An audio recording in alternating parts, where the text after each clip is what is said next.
I've been thinking a lot about balance these days, and it's amazing what your body will tell you if you just learn to listen. It's all about understanding the cues. Tryptophan is an essential amino acid used by our gut bacteria for their metabolic needs. When there's an overgrowth in particular strains of bacteria, an enzyme which works to remove this tryptophan is switched on and therefore works to remove the tryptophan from the gut. This is important because tryptophan is also a precursor for our happy hormone serotonin. When this tryptophan is removed in order to rebalance the gut bacteria, we become more susceptible to conditions such as depression.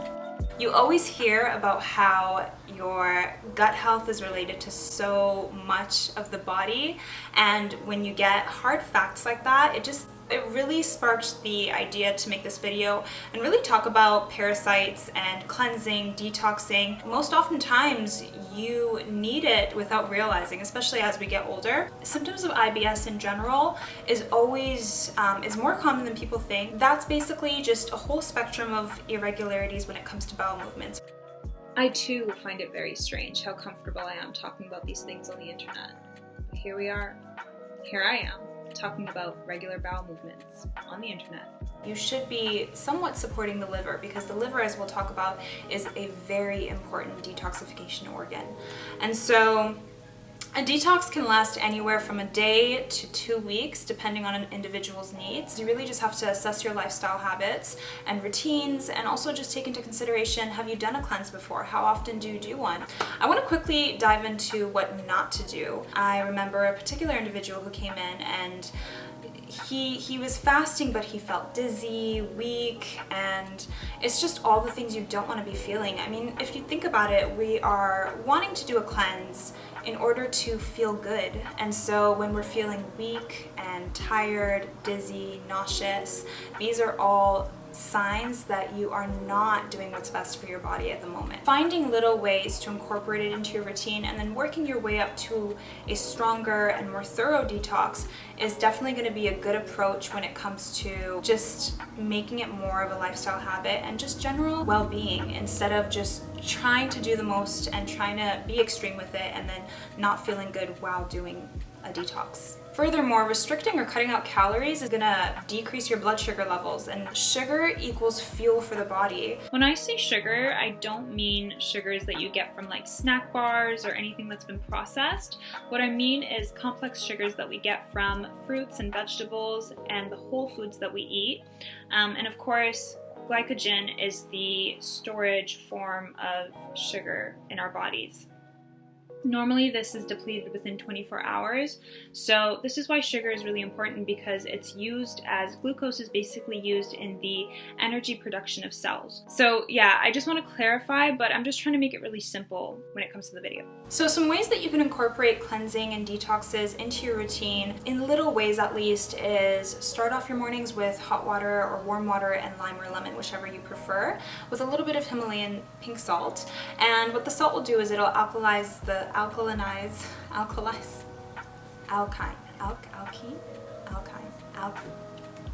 It will alkalize the water, which is good because the pH of your blood is a little bit more alkaline. So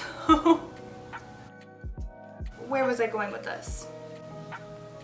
Oh yeah, and so by doing that, not only are you kind of starting out your mornings with a boost of vitamin C, which will also help with collagen production and therefore is a great anti-aging routine to just kind of make a habit out of. You're also kind of just preparing your digestive system for the food that it's going to take in throughout the day, especially first thing in the morning where it's gone a long period of time without taking in or consuming anything. You really want to make sure that you're optimizing your digestion.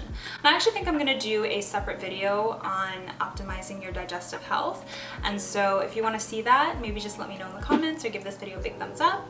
Another way is to incorporate more insoluble fiber. Insoluble fibers is great for regular bowel movements, so that's really important, is just giving your system what it needs in order to do its own detoxification processes properly. And so insoluble fibers are key for that. Of course, you want to make sure that you're drinking a lot of water as well. And when it comes to foods, I'm really not a big fan of restrictive diets. I feel like the moment you tell yourself you can't have something, you want it even more. All right, so I didn't do the best job at trying to explain my thought process in this part of the video, but basically when it comes to foods, what you really want to do is shift your mentality from a perspective of restrictive dieting and staying away from bad food types to a more inclusive perspective of including more whole, clean, and healthier foods in general. And I think this switch from a restrictive to more inclusive perspective is really going to allow you to sustain long-term results through better eating habits instead of being in a restrictive state of mind. You know, another great option while you're going through the cleanse is to go for organic foods. This way you're just ensuring that the amount of chemicals or toxins are very, very limited when it comes to the growth of the produce. Raw ginger, garlic cloves, clove, cumin, wasabi. These are all really great for depopulating worms and parasites in the body and gut, and so they're going to make a great addition to your routine. It's just really a matter of finding things and ways that work for you. Chlorophyll is another great option when it comes to detoxification of the body. It's great because it helps with reducing inflammation. It is also, some studies have shown it to be anti-carcinogenic. It can also be used as an internal deodorant, so it deodorizes from within, and then it can also be used as a mouthwash. It also helps with whitening teeth, so that's the way that I like to use it. The liver is amazing because all of the nitrogenous wastes made in cells, which basically comes from the breakdown of amino acids, which is the building blocks for proteins, which is what a majority of your body is made up of. Basically, all of that toxic nitrogenous waste is sent over to the liver, where it is then turned into urea and then excreted, sent over to the kidneys and excreted as pee. Another really important function of the liver is producing the master antioxidant, which is glutathione. What milk thistle does is it helps tonify the liver, and by doing that, you're really helping the liver itself. Turmeric, whether you want to take it in as a powder or the root itself or as a supplement, is really great for bringing down inflammation. Supplements are usually more concentrated, so if you find a good brand, you can just go off just by taking the supplement. If you're going to use the root itself or the powder, I'd recommend mixing it in with black pepper and lime, as that's going to help absorb the turmeric, the curcumin, and all the anti-inflammatory properties of the turmeric. And if you think about it as a broth, it's just going to make it a lot easier to become a little bit more palatable to the taste. So another great way that you can support the liver through digestion actually is by taking in dandelion root tea right before you eat. So probably about 20 minutes before you want to digest something, you can take in this tea, and what it does is it actually helps stimulate bile production, which is bile is produced by the liver, and it's basically going to help emulsify fats, and so by breaking them down, it's going to make fats easier to digest. And of course, when that happens, digestion occurs a lot more smoothly, and when digestion goes smoothly, so does detoxification and excretion of whatever you ate. It becomes a really great way to help support the liver by stimulating that bile production and then easing digestion of a high-fat meal, which may take a lot of toll on the body, because honestly, digesting food takes a lot out of you. It really does consume a lot of energy. Now we're gonna get into parasite cleansing. When you're not sure what kind of parasite you are looking to target within the body, I mean, it blew my mind thinking that grinding teeth was due to parasite activity. When you don't know which specific parasite you're looking to target, that's when this generalized approach of just kind of rotating between each herb becomes helpful. So we're gonna start off with one of my favorites, which is black walnut. And black walnut is amazing because it's got anti-carcinogenic, antifungal, and antimicrobial properties. It has juglone, which is toxic to parasites, so it becomes a really great option with parasite exorcism. Oh, that sounds very demonic. I mean, you know, anyway. Podarco, wormwood, these all have antiseptic properties to them, which will help with parasite cleansing. I particularly really like tinctures when it comes to supplements, because with tinctures you actually get, it's derived from the entire plant, so you get a lot of the cofactors found within the plants and things and you know, herbs as well. Like, cut my bangs today and they're way too short and I just don't know what to do with myself right now. Anyway, so completely lost my train of thought. So another thing I've talked about over and over and over again on this channel is black seed oil. Flaxseed oil is amazing. It literally does so much for the body. One of them being is it helps balance stomach bacteria. Another condition I find myself coming across quite a bit is the overgrowth of H. pylori. And what this does, if you take it for about a month. So this is one of those cases where, you know, you're supporting the body, but over a longer period of time, it's not so much detoxing or cleansing, but really just helping with. My video just stopped recording like mid-sentence, but I think all I had left to say was imbalance. So it'll really help with the imbalance in the system. So the last thing that I wanted to talk about is the circulatory versus lymphatic system. And so the circulatory system has to do with the blood and how it gets pumped throughout the body. And it's able to do so because we have a heart that mechanically works to pump the blood all throughout.